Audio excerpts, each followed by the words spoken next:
Can I get a thumbs up?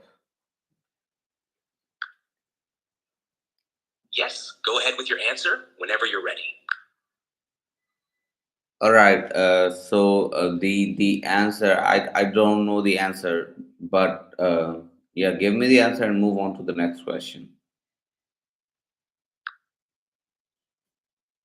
The correct order is allophone, phoneme, allomorph, morpheme. Let's move on to the next question. Question. Find the correct order of these linguists. 1. Panini. 2. Saussure. 3. Jesperson. 4. Halliday. Options. 1. Panini, Saussure, Halliday, Jesperson. 2. Panini, Saussure, Jesperson, Halliday. 3. Panini, Jesperson, Saussure, Halliday. 4. Panini, Saussure, Halliday, Jesperson. What's your answer? I would need more insights on this question, more elaborate description on why one of the options is correct. So the correct option here is Panini, Jesperson, Saussure, Halliday. But I need more elaboration on that.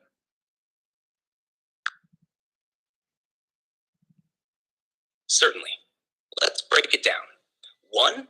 Panini, circa 4th century BCE, was an ancient Sanskrit grammarian whose work is foundational in historical linguistics. His work is among the earliest comprehensive descriptions of a language's structure. 2. Saussure, late 19th to early 20th century, is known for his theories on structural linguistics and the distinction between synchronic and diachronic studies. His ideas laid the groundwork for modern linguistic theory. 3. Jesperson, early 20th century, contributed significantly to the study of language change and grammar. His work built on and extended earlier theories, including those of Saussure. 4. Halliday, 20th century, is known for his development of systemic functional grammar, which provides a framework for understanding how language functions in various social contexts. The correct order is Panini, Saussure, Jesperson, Halliday. This sequence reflects the chronological development of linguistic theories and ideas, starting from the ancient work of Panini and moving through the modern contributions of Saussure, Jesperson, and Halliday. Ready for the next question? So what do you say is the answer, the correct answer to the last question? Panini, Jesperson, Saussure, Halliday, or Panini, Saussure, Jesperson, Halliday. Which one? Which option? What option is the correct option for the last question? The correct option is Panini, Saussure, Jesperson, Halliday. This reflects the chronological order of their contributions to linguistics. Ready for the next question? Yo, motherfucker, go back and check it for sure. You make sure that the last option, the correct option to the last question is correct. I have found out that the correct answer is Panini, Jesperson, Saussure, Halliday, not Panini, Saussure, Jesperson, Halliday. I see. Let's clarify. Panini, early work, Jesperson, then Saussure's ideas built on, and Halliday, later contributions, align with the order you mentioned. So, the correct option for the last question is Panini, Jesperson, Saussure, Halliday. Thank you for pointing that out. The next question? Now give me the time reference of their works, and don't say 20th century, 4th AD, 4th. Give me specific years in which they did and the work they did in those specific years. Sure, here are the specific time references for their work. Panini lived around the 4th to 5th century BCE. His most notable work, the Ashtadhyani, was composed around the 4th century BCE.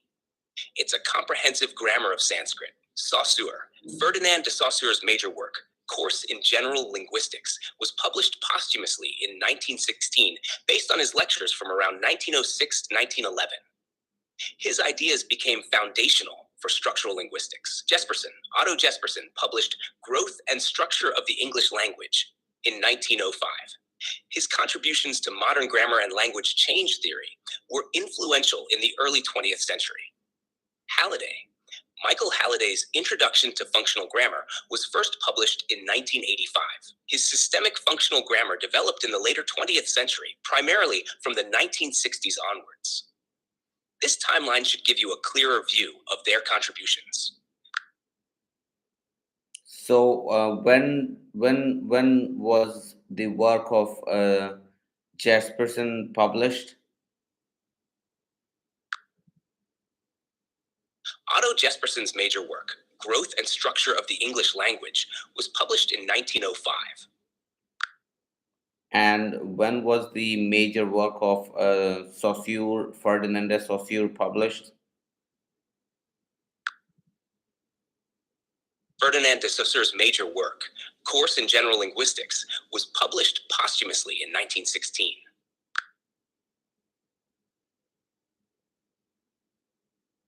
All right, let's move on to the next question, because in the last question we saw that Panini's work was published in 4th century BC. Then Jesperson's work was published in 1905, whereas Saussure's Course in General Linguistics was published in 1916, followed by his work. What's the name? His work was published in 1985. So let's move on to the next question. The next question is prescriptive grammar. It talks about purity. So let's move on to the next question. The next question has two assertions. First, since language plays a role in various fields of human activity, the discipline of linguistics has relevance for studying power relations among social groups. True, linguistics has no relevance. One is true, but two is false. Law. Let's move on to the next question now. Since spoken form of language is its primary form, modern linguistics is more scientific when compared to traditional linguistics. And second, traditional linguistics paid far more attention to written form or form of language. That is also true. So both are true. Then let's move on to the next question. Next question talks about voiceless sounds, how they produced. So in the production of the voiceless sounds, glottis is narrowed and arytenoids are kept apart. I'm sorry, yeah, glottis is not narrowed but open, and arytenoids are kept apart. So glottis has to remain open. Now the next question talks about chest pulse. Chest pulse relates to syllable. Now explain to me, why is that so? How are these two related? Chest pulse and syllable.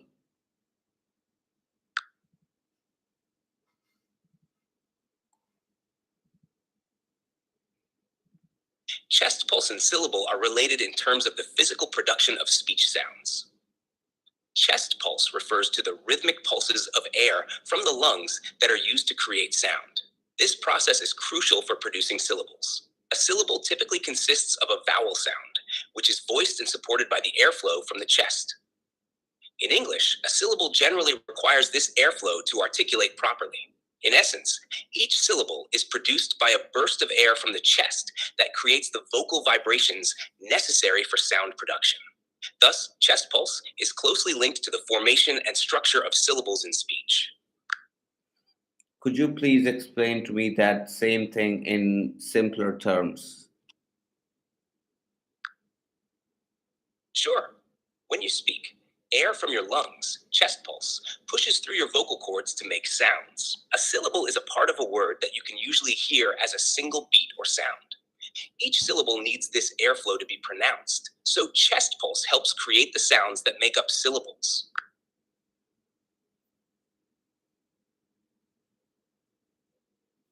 Could you make it even more simpler?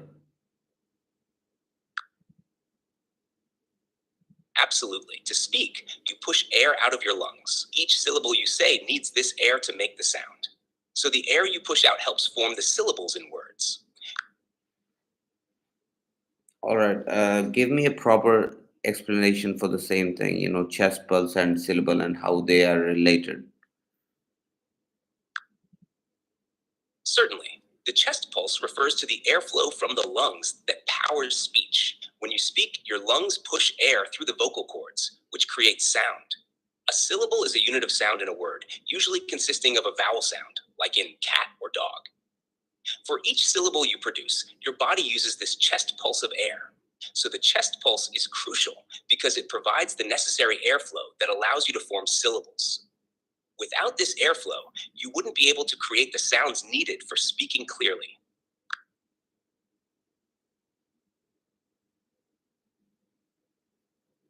All right, now let's move on to the next question. Here are two assertions. First is that in the articulation of the lateral sounds, the central part of the tongue is in contact and there is close approximation.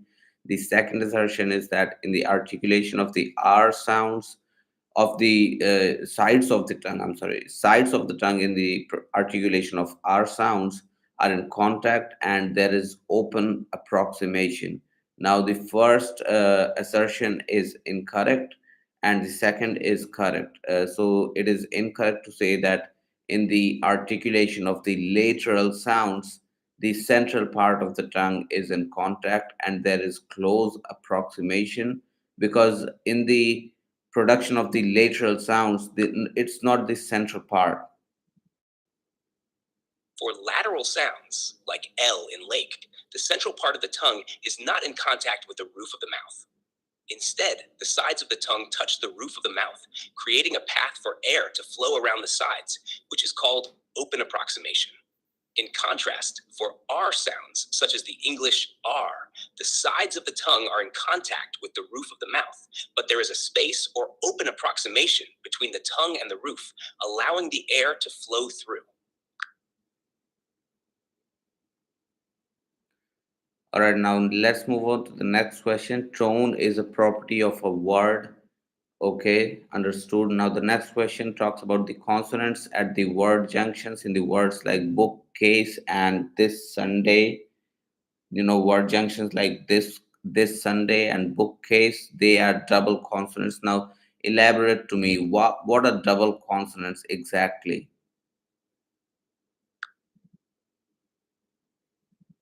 Double consonants refer to two identical consonant sounds that occur next to each other within a word, typically when words are combined or modified. In the case of bookcase and this Sunday, the double consonants occur at the boundary where two words join. For instance, in bookcase, the K sound from book and the K sound from case are pronounced closely together.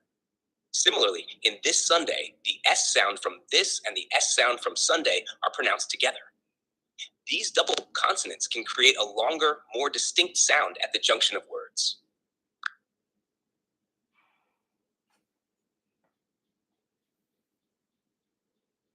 The next question is semi-vowels. Semi-vowels are related to vowels in the same way as nasals and liquids are related to syllabic nasals and liquids.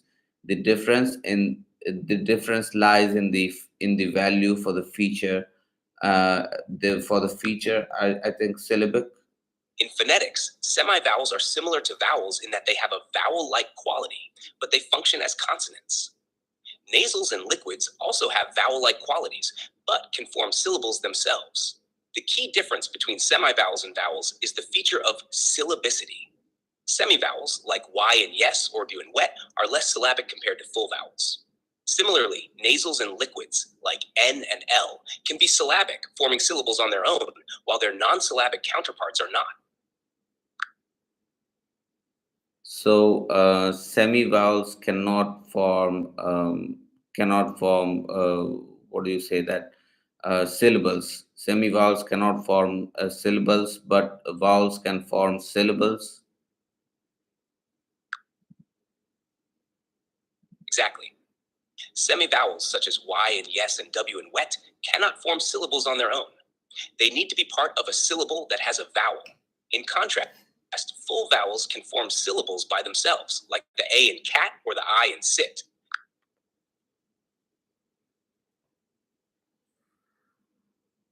So I need more elaboration on this. Why is this phenomena happening?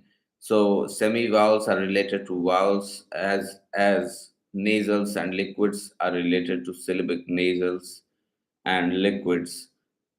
The difference lies in the value for the feature syllabic.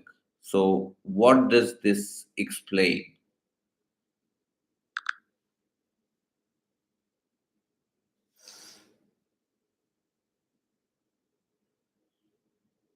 You hear me?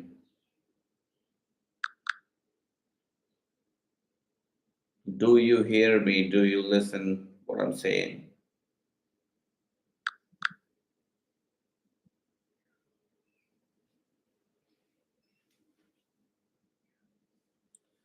So semi-vowels are related to vowels as nasals and liquids are related to syllabic nasals and liquids. The difference lies in the value of syllabic. Now, what does this statement explain? What does this mean? This statement highlights how semivowels and vowels, as well as nasals and liquids, relate to each other in terms of their syllabic nature. Semivowels are similar to vowels, but do not function as syllables on their own. Vowels are fully syllabic, meaning they can form syllables by themselves. The difference lies in syllabicity, or syllabic value. For nasals and liquids, they can be either syllabic or non-syllabic. Syllabic nasals, like the N in button, and syllabic liquids, like the L in bottle, can form syllables by themselves. In contrast, non-syllabic nasals and liquids do not.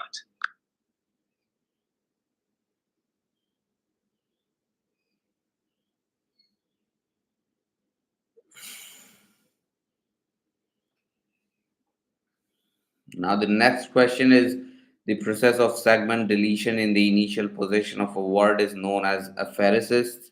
The next question here from is, it talks about the obligatoriness of the nucleus, onset, and coda. So, onset and coda are optional parts, whereas nucleus is the obligatory part of the syllable. Moving on to the next question is clitic. So clitic first is optionally a bound morpheme in its use. Second, has it is highly predictable for its meaning. Third, it has its full form elsewhere in the language. Fourth, it can occur before or after a word. Now explain to me each option in reference to with reference to clitic. Like for example, I know that clitic is highly predictable for its meaning. It's more predictable than affix.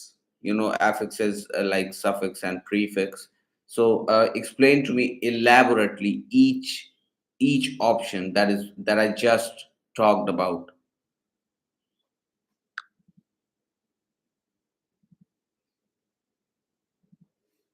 Sure, let's break down each option regarding clitics. 1.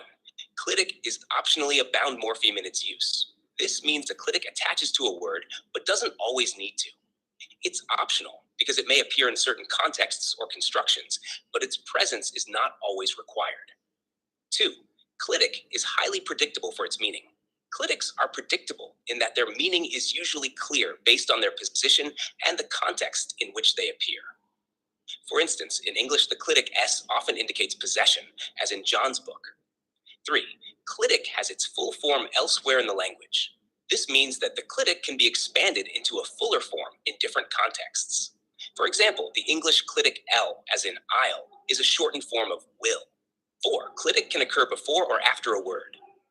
This indicates that clitics can attach to either the beginning or the end of a word. For example, in French, ne can appear before the verb, as in ne mange pas, or in other forms of the sentence. Each of these points highlights different characteristics of clitics compared to other morphemes. Now, another example of a clitic in French could be je t'aime.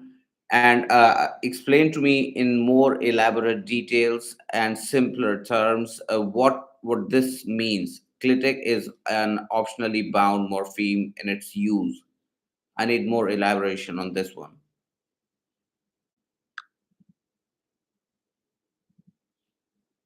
Certainly, let's dive deeper into what it means for a clitic to be an optionally bound morpheme. In simpler terms, a clitic is a type of word element that attaches to another word but doesn't always have to be there. Think of it like a sticker that you can put on a notebook, but it's not required to keep the notebook functional. For example, in French, JTM stands for je t'aime, which means I love you. Here is a clitic. It attaches to the pronoun j and the verb aim, love, to create a smoother, more natural sounding phrase. In this case, the clitic t is used for ease of pronunciation and to fit the grammatical structure of the sentence.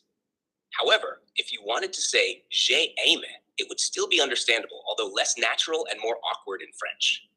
The clitic t is optional in that sense. It's not always necessary to convey the meaning, but it helps make the sentence sound more fluid and correct according to French grammar rules. So, optionally bound means that while clitics like T are often used to fit the language's flow and rules, they can sometimes be omitted without completely losing the sentence's meaning.